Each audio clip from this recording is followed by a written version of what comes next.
gonna just, now that I've taken the piano out of the car, I'm gonna show you. Petey's gonna show you and play for you. Petey, play it. Petey, you gonna play the piano? We rescue items and we rescue cats and dogs. Okay, there's the name brand. And you can see it's got some damage. The veneer is separated here. It's got these old, see those nails? Oh, Petey. It does play sorta.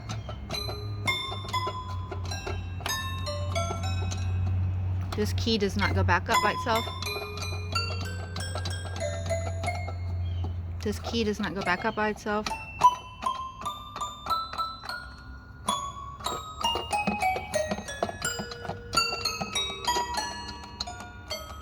So it needs some work. There's some more veneer damage. Originally they had 105 on this. I don't know why. And then they marked it down and marked it down and marked it down and marked it down, and I ended up getting it for $15. So you see whatever was here before, it's probably what held the book here at the top is missing. So there you have it. A cute piano. I'm gonna make it a display, I believe. Hey everyone.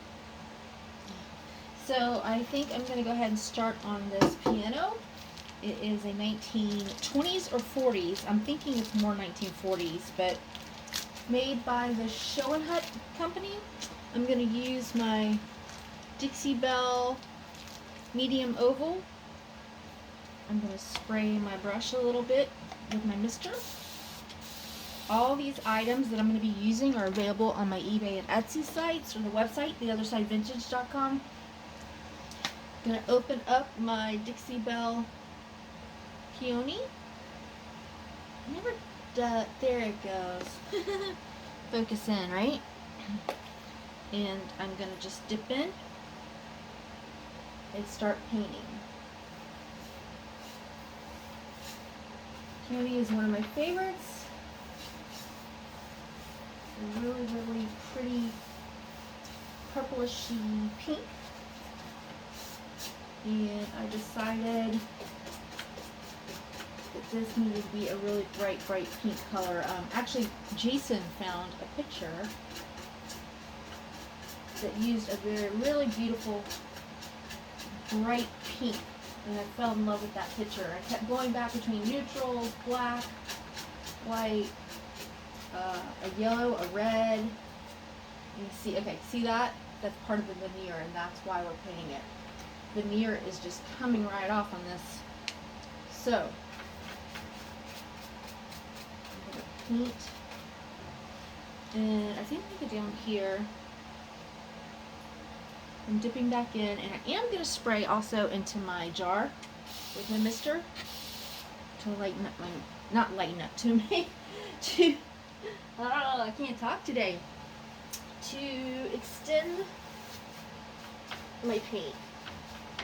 Just makes it go on a little smoother, and then when you spray it in the bottle, get a little bit thinner. Of course, I got some on the floor over there, didn't I? Yep.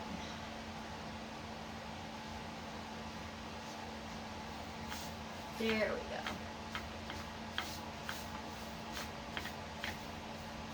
Just gonna get this first coat on. Pretty sure it's gonna take 2 to 3 coats. But the first part is just get that first coat on. Spray the actual veneer of this wood.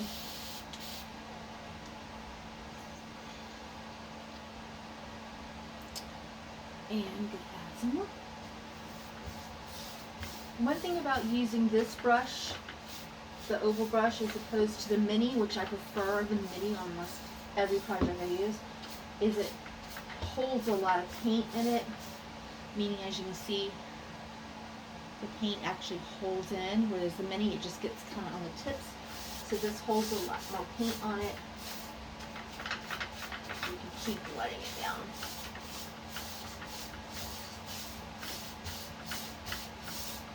I looked up the company that made this particular children's piano, Schoenhut, and he is from Germany, and his dad owned a toy store and sold toys, and he started making, his son started making pianos for children, toys, and then they were the only pianos that were actually toys but also were completely functional. This one needs a little bit of tuning, and someone who actually plays piano, which is not me.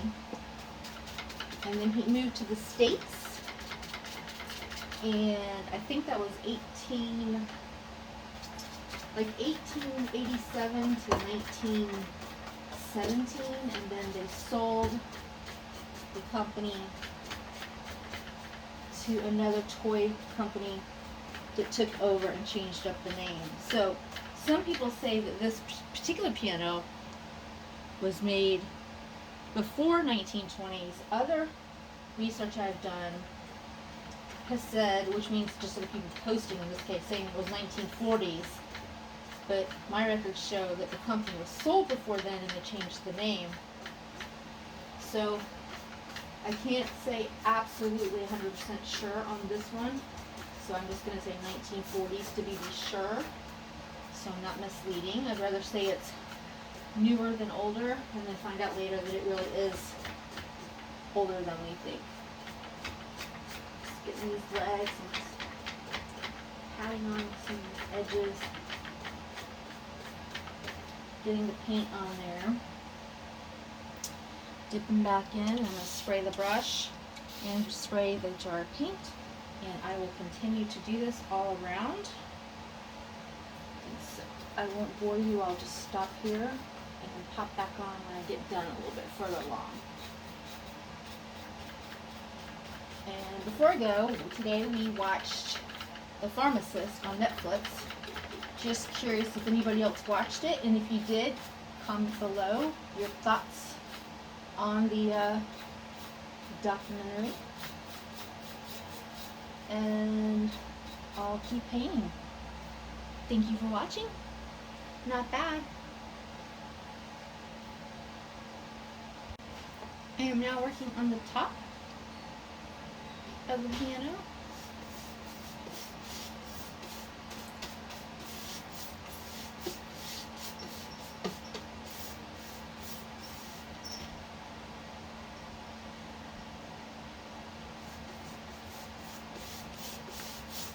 Let me get that first coat on.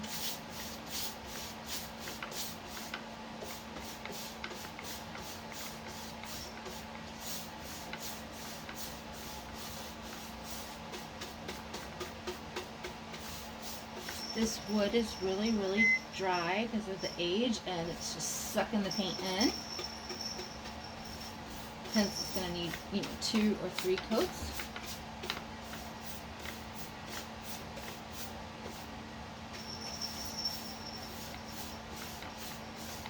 When that happens, I just like to get on that first coat to give it something to grasp upon. Let it stick to the sides, the wood, and then come back to it. Side. Spray my brush a little bit. Now with this, I'm not spraying as much as I normally would because the wood is just soaking it in. I don't want to get as much paint on there as I can.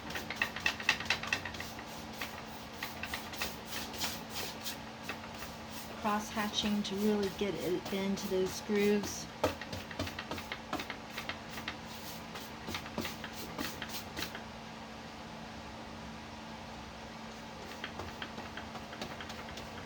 This has really old nails, and sometimes when you use paint you can load up and fill in those nail holes and cover up the nails a little bit, but I like the nails to kind of show through, so I'm not going to fill those up with a lot of paint.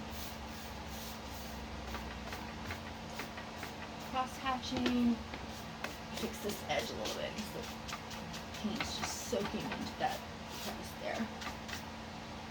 See? Spray the brush just a little bit.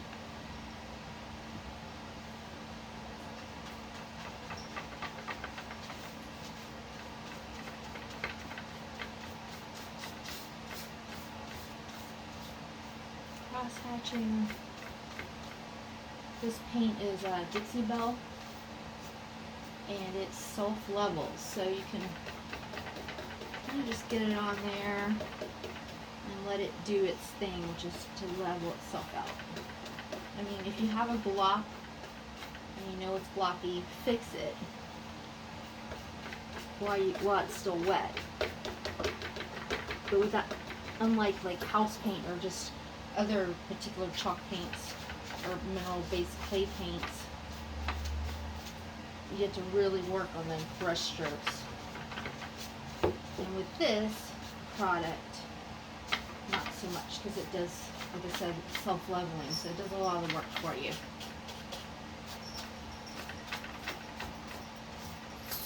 Okay, I'm going to turn this back around, see where we're at. I'm going to do this right here. A little PT. Cat just came in. Get this on here.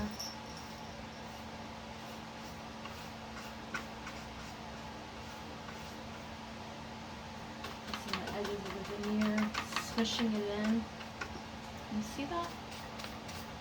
Coming across.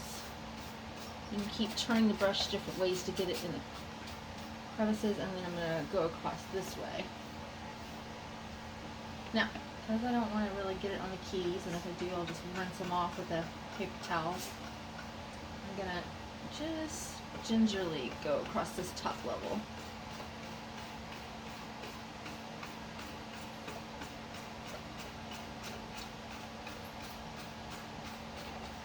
Oop, okay, just got on the key, and I'm not even going to get a paper towel. I'm just going to use my finger.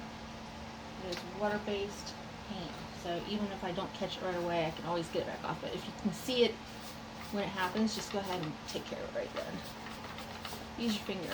Pull that off the keys. Okay. And then I'll work on this, and what I'm going to do with these is I'm going to push down each key to get between the key and the wood, and use a tiny, present that, maybe this way. When you push down the key, see how it leaves that space there? Right now there's no space. When you push down, I'll get a little tiny paintbrush, like a kid's type paintbrush, a little tiny one, and hand paint that like that. So that's how I'm going to take care of that. That just takes a little bit more time to paint, but it's all in the details. Got my brush out, and a little paint still stuffed on it. Get this edge.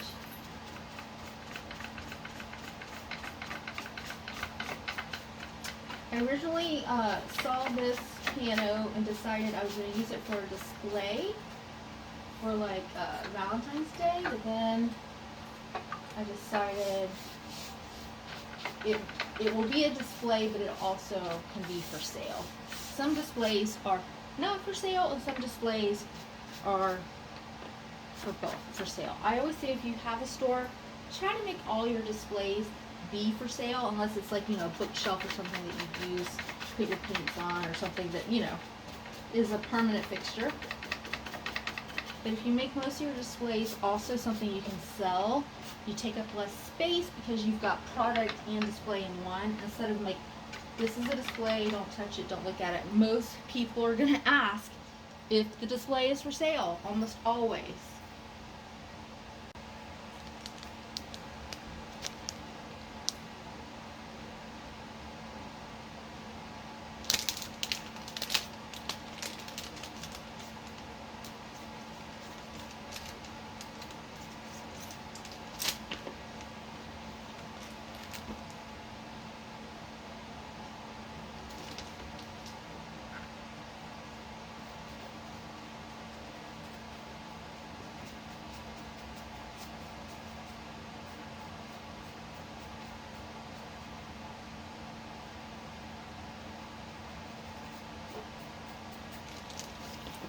See, I'm going to do the corner,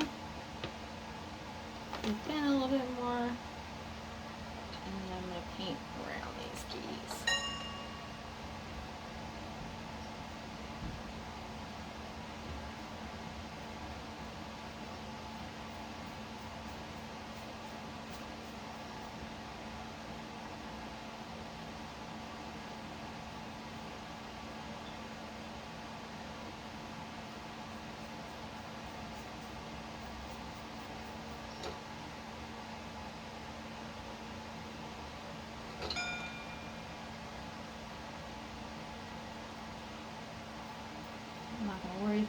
it on there, on the keys themselves, because I will go back and clean those off because it is chalk paint. It's not going to hurt anything to be on there. Come off easily if you get it done in the next like 20 minutes or so.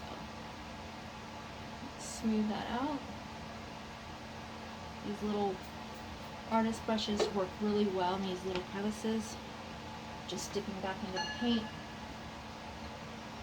I'm not using a lot of water on the paint application at this point because I kind of want it to be thick right there.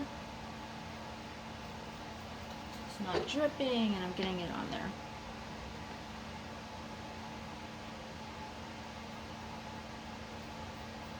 And then I'll come back with a big brush to do up here. This is mainly for these parts.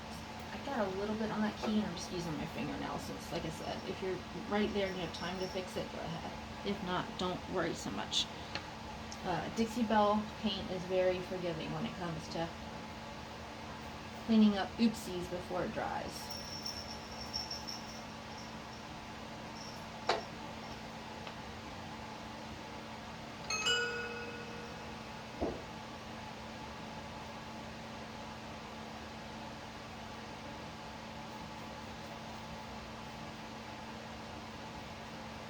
Cross-hatching a little bit there.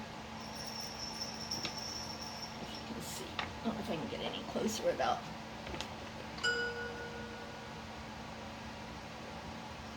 This takes a little bit of time, but not much, as you can see. Put on your favorite music. Sing. Watch TV in the background, or watch, like I do, I turn on YouTube and watch videos to learn more techniques and see what everybody else is doing that day. I like to watch Brush by Brandy, Turquoise Iris, Jamie and Zeb Ray. They're some of my favorites to watch to get inspiration. Oh, Kristana Renavare, I think is how you say it. I never know how to say it right. I love watching her. You can also just watch cartoons or such stuff in the background or listening to music like I was saying.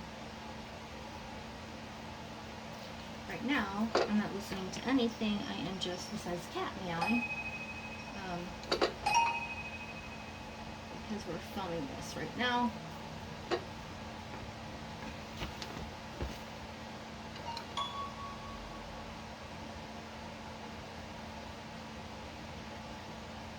Today was a quote day off. It's Monday. Mondays are technically our day off. I went to go see my good pal, Dr. Charles Madsen. He helps me with my agoraphobia and anxiety. I have anxiety disorder, and he helps me accomplish great feats with that. He made me tear up today because he was so sweet, saying some kind things and showing me the progress I've been making and over the last year and a half with my agoraphobia. And sometimes you forget how far along you've come when you're working on a goal to get better. And I'd forgotten the times where I couldn't even go to my mailbox because I was just so stressed out and so wanting to avoid everyone and everything, including myself and my thoughts. So, and now here I am doing what I love for therapy, which is basically painting furniture, or in this case, a piano. But he was very kind, because when I say, oh, haven't done much, I'm not accomplishing much, he reminds me, like, hello, do you remember when you couldn't come in here without crying? Do you remember when you came here? And he actually came out to my car one time.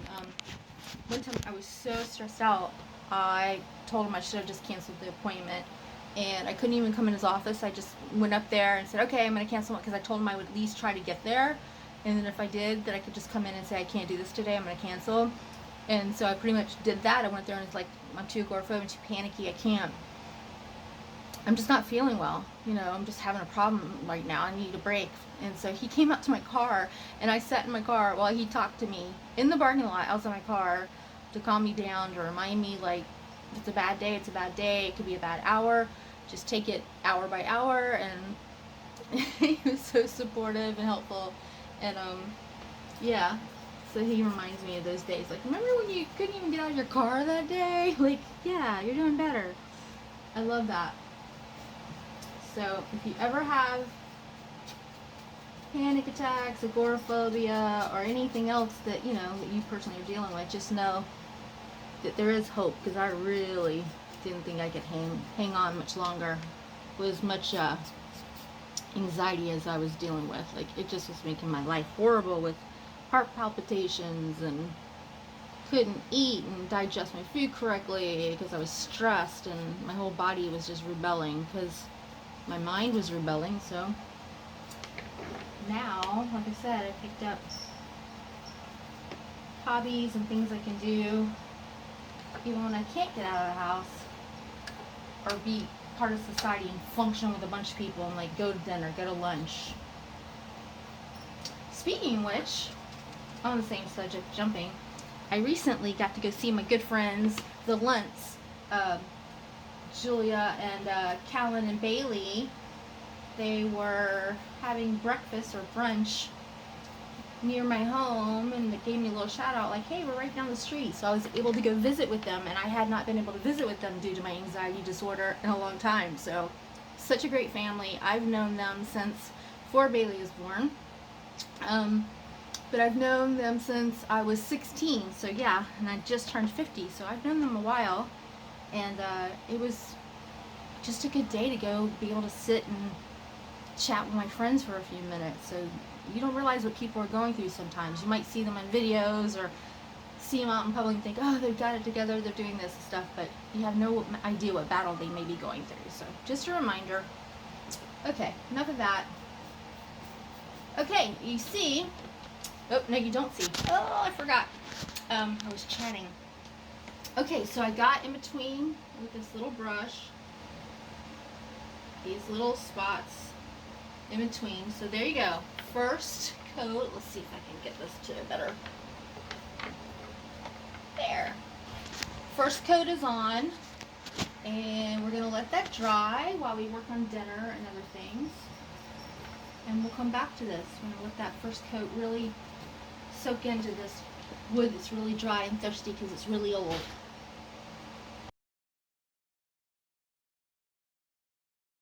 Alright, where was I? I had a phone call come through and I'm filming on this phone, so sometimes I have to stop. I think what I was saying was that when you're putting a transfer on, it's best to go ahead and paint the surface, but not to seal it with a clear coat or wax or anything. You want to put the transfer on after the paint, before the sealer, if you're going to use a sealer. Alright, so adding a lot of pressure here. I'm going to start lifting this transfer up, pulling, see if it's releasing well. If it's not, yeah, there's a couple pieces that are still attached there. And if it's still attached to the clear paper, you just stick it back down and burnish a little harder, and there we go. And it starts to release. Weather really does make a difference on your transfers releasing easily or not. I live in a very humid and wet Tallahassee, Florida, and other people that I've met live in Utah and other places where it's really dry, and it makes a big difference. Just different amount of time before it releases, but it doesn't take very long overall. And you'll see as I'm pulling, it'll start releasing more. Pressing down. If there's, like I said, if you start to pull it off and there's a piece still attached to paper, you just press it back down and burnish it some more until you get your whole transfer on there. There we go. And so now it is officially transferred. So I'm now going to use my fingers to just press down with the heat of my fingers. Really make sure there's no air bubbles or anything in this transfer. Just pressing down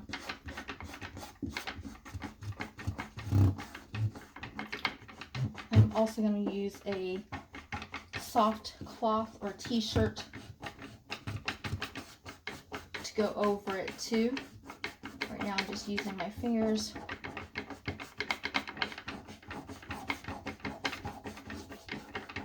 That way I know there's no air bubbles. There. Now, let's see if we can do this without. There we go. It's transferred on.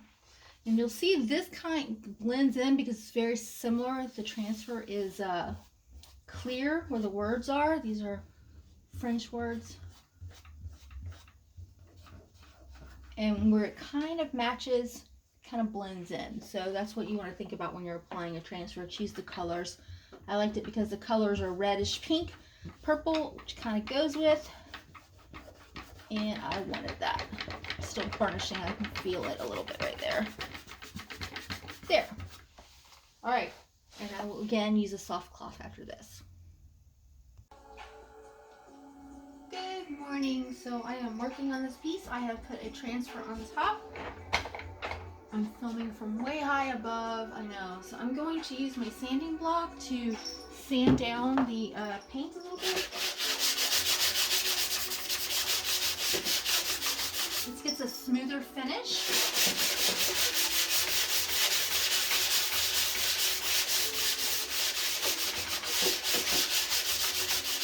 And I am going right over the transfer. Do the sides, and then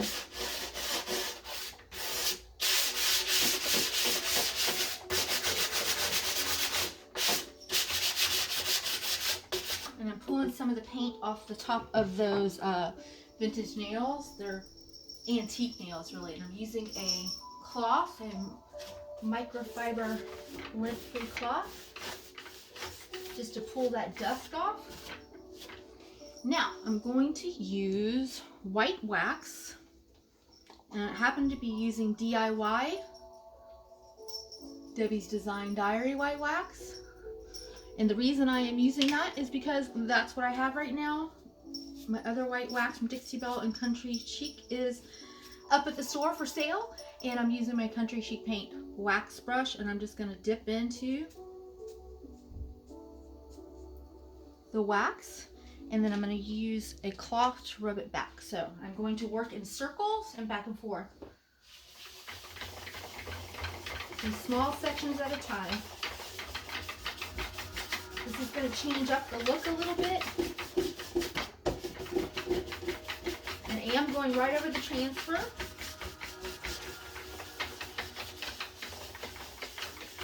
Really working that wax in. Circular motion. Bring it across a little bit if there's still a lot on the brush.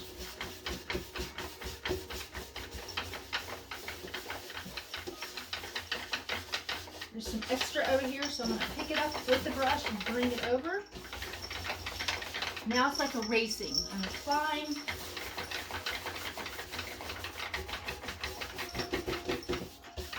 I'm erasing some over here because there's a little extra, and using it over here. Now what I'm going to do is dip a little bit more on my brush and add some over here.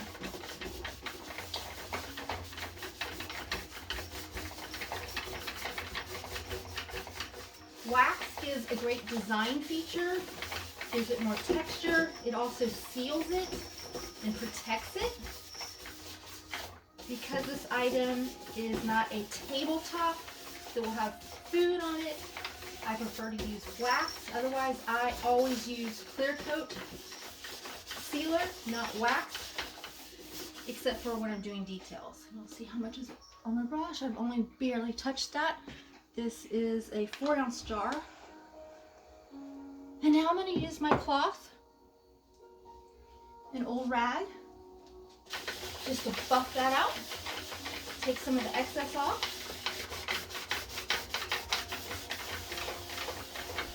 Again, working in circles and back and forth.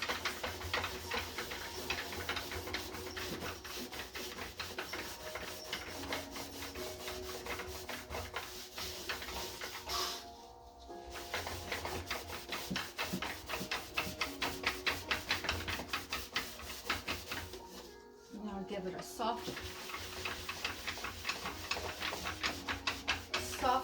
creamy texture to the top.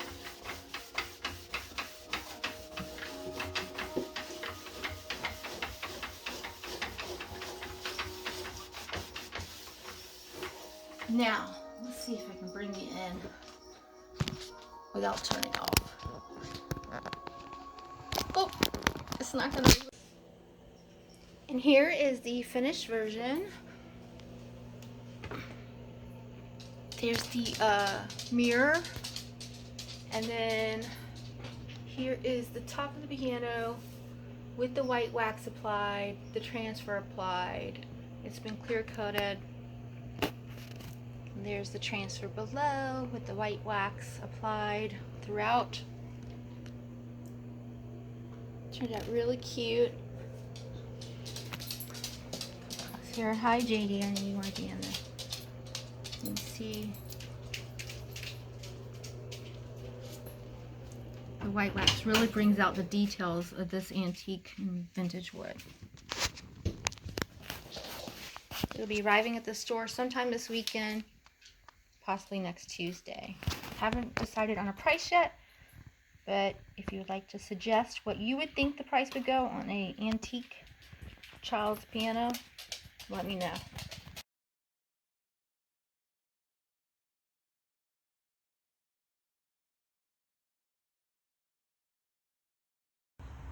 Happy Thursday morning. It is February 20th. It is our cousin Adana Rachel's birthday. Happy birthday to Adana. And shout out to Kim from Defiance, Ohio for ordering a very awesome painting sponge from Country Chic. You'll love this painting sponge. You can use it for all different applications, and you can use it over and over and over again. You can use this sponge. I've used mine hundreds of times before I had to replace it. So you can get a lot of wear and tear from these sponges. I hope you enjoy it. And make sure you wring it out and clean it out after each use and let it dry. Just let it air dry. So, all right. Well, surprise, surprise. We sold 2 Country Chic sponge paint brushes, paint spongers, within like an hour of each other on the same day. So this one goes out to Marcia of McGregor, Texas. Your package is on the way the same day. We try to ship out the same exact day that you ordered, guys. And a big shout out to John from Brooklyn Park, Minnesota. We're shipping out your Dixie Belle paint, your clear coat. You're gonna love the flat. It is perfect for matte finishes, all kinds of things. You can use it as a decoupage medium.